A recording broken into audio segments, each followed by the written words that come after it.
you need to learn how to choose your discomfort. It is uncomfortable to fail. It is uncomfortable to not get the fucking thing that you want, right? But it is more uncomfortable to realize that you have potential and you're just not activating it. You're listening to the From Imposter to Empowered podcast. I'm your host, Jill Perrick, a business and mindset coach who specializes in imposter syndrome. If you feel like you're not as smart, capable, or worthy as you actually are, and that someone is going to find you out, then you come to the right place.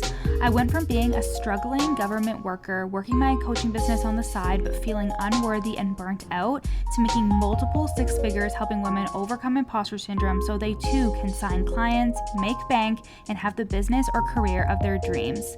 I am nothing special. I have a stuttering disability, ADHD, and I struggle with anxiety and depression. So if I can learn how to feel good enough and overcome my inner imposter, then so can you.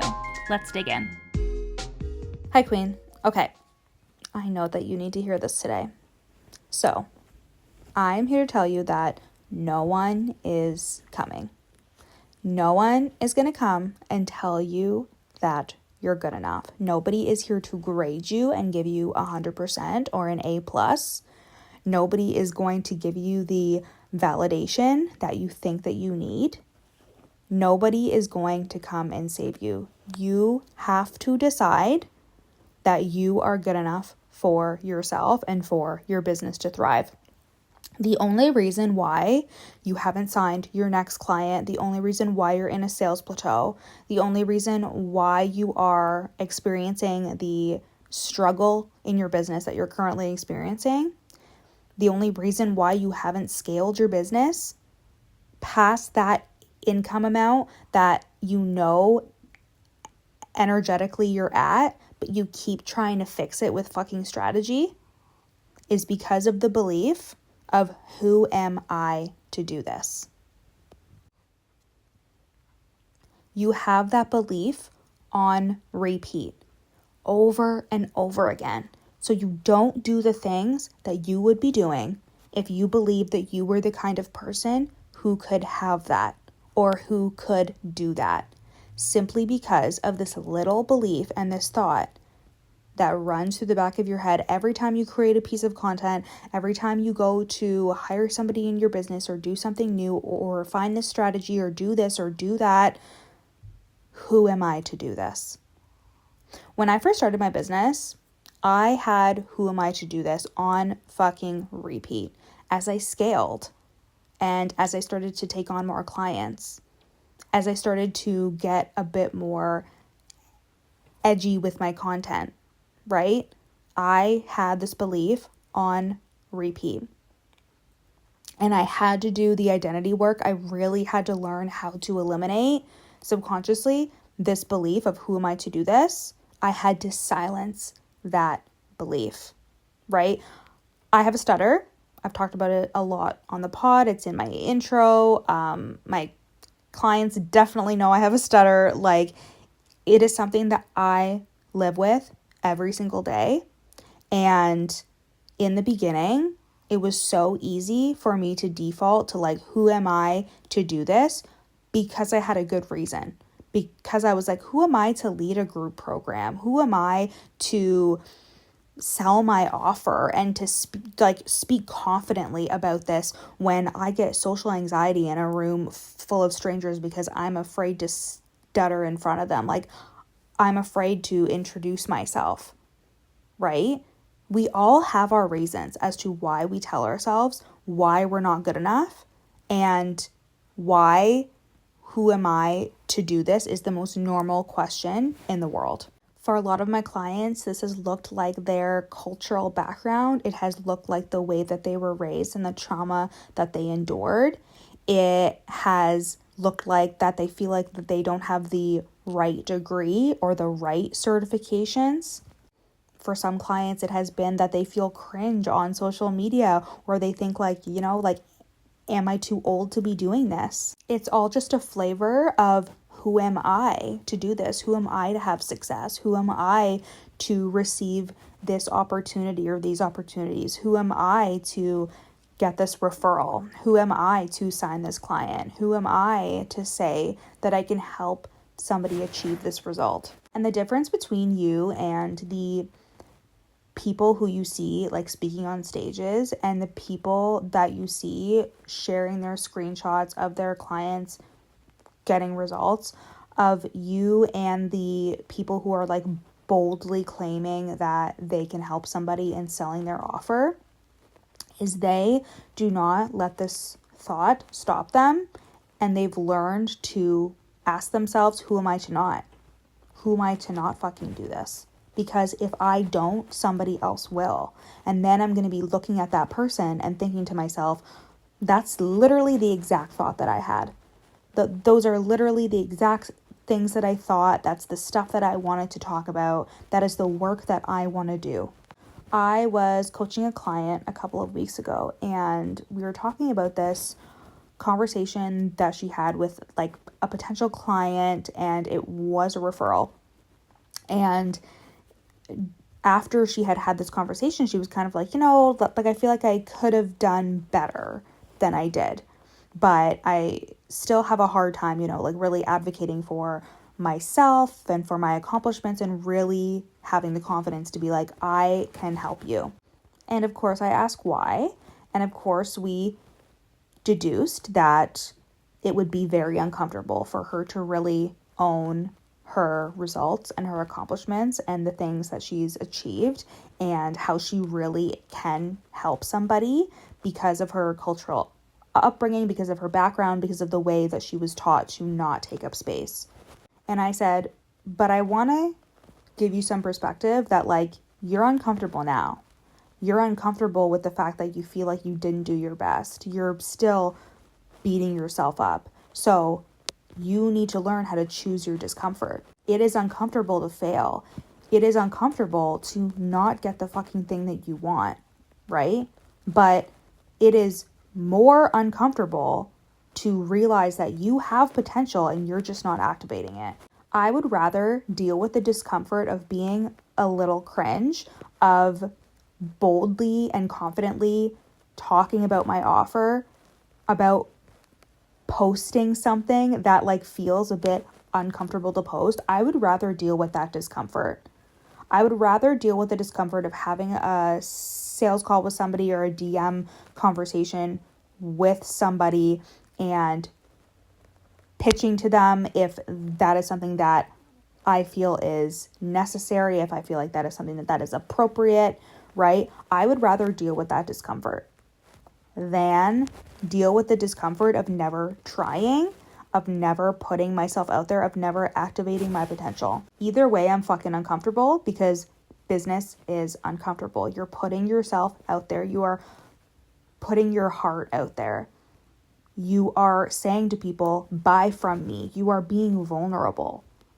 A lot of the time, this comes with sharing intimate details about your life, about the work that you do, your stories. This is not an easy job to have. And just because the medium in which we share these things is on social media, people think like it should be easier. And a lot of us have this expectation going into it that this should be easy because, I'm just posting content. I'm just posting reels. And aside from like the strategic side of things, it is not easy to bare your soul. It is not easy to be 100% authentic and you.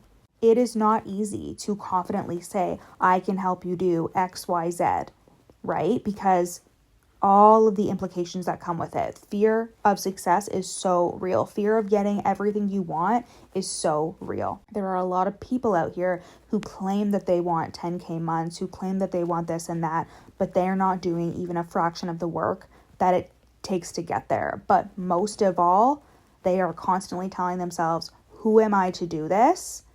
Who am I to have this? Who am I to even desire this? With this same client, we actually had a conversation around deserving when it came to her having this conversation with this person that she had an opportunity with, right? Before she even had the call with this person, she was like, this was a referral And there's a lot of lack of deservingness coming up. And I was like, what if nobody deserves anything? And we took deservingness off the table, because who am I to say that somebody deserves this? Who are you to say that you don't or do deserve something? Deservingness sounds moral, and a lot of the time we get caught up in this moral perfectionism and like what's good and what's bad, but that's not how the real world is. How the world is people get things that they go after.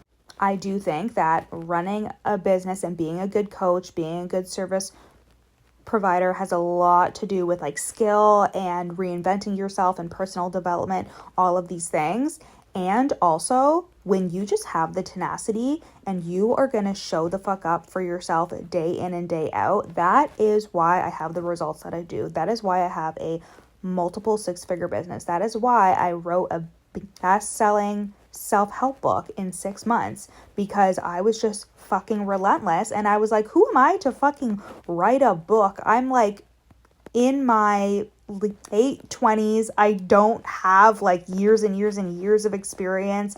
Like, I am not even educated in imposter syndrome, the topic, even though I have psychology and all of these things, right? Like, there were tons of moments that I had where I was asking myself, who am I to do this? And I also really do think like writing a book on something will bring up all the imposter syndrome. And it was so funny because I was like battling the imposter syndrome from writing a book as I'm writing a book on imposter syndrome, and it was so fucking meta. It was crazy.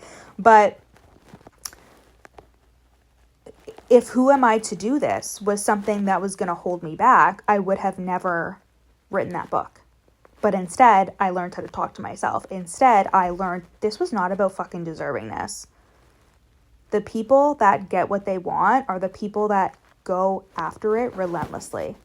The people that are worthy decide that they are worthy. They are not looking for the validation or for someone to say you are good enough. And that's why I said at the beginning of this episode, no one is coming to fucking save you.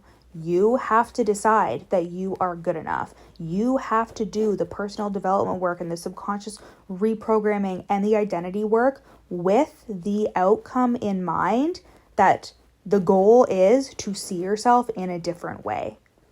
And if you are so stuck on holding on to an old identity, of holding on to how others see you, how others perceive you, you won't make any fucking money. Because a big thing here, a big thing in terms of like having a successful business is seeing yourself as a leader, as seeing yourself as somebody that people want to learn from, want to listen to, as somebody who people want to like respect and again, learn from, hear from, right? And you can only do that when you hold yourself in high regard. This is not just like a fluffy identity concept. This is the truth, because all of the content you create, all of the work you create for your clients, the trainings, all of these things, if you don't see yourself as somebody who is worthy of attention and taking up space and sharing your knowledge and sharing your expertise and being seen as a big deal, as an authority, right? Oh, it bugs me to no end when someone's like, oh, I don't want to be seen as an authority. Like, I want to be BFFs with all my fucking clients and tell them that I love them all the time and I just want to be friends and blah, blah, blah, blah. Like, you did not come into the industry to be somebody's BFF. You came in here to be an activator, to be a disruptor, to actually change someone's life. Because, spoiler alert, every single person that comes into the coaching world, whether you are a coach and a client or whether you are just a client, if you go to therapy, anything around the kind of work that we do, it is somebody who wants to change their identity. Even when it comes to something like health coaching, right? And somebody wants a super snatched hot bod, they have to change on an identity level in order to become the person that has a hot body right? Like that is something that people don't tell you because it's hard. It's hard to change who you are, but it's necessary.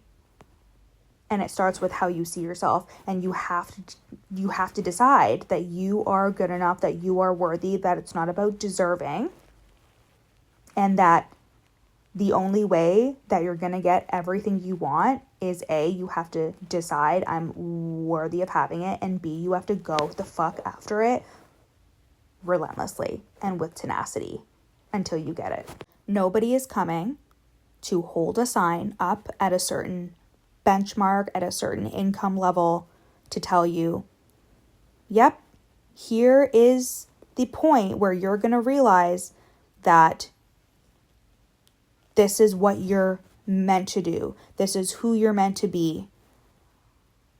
You are the only person who can answer the question, who am I to do this?